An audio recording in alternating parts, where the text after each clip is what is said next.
Get ready to take full control of your new Huawei Vision S using the remote control.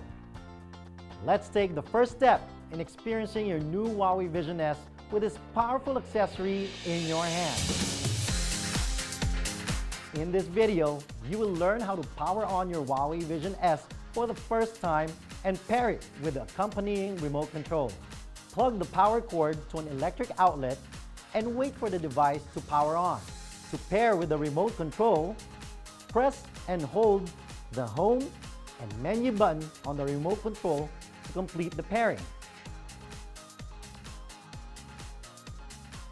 When replacing batteries, press the battery cover and push it downwards to open it. Install new AAA batteries, then push the battery cover to close it back.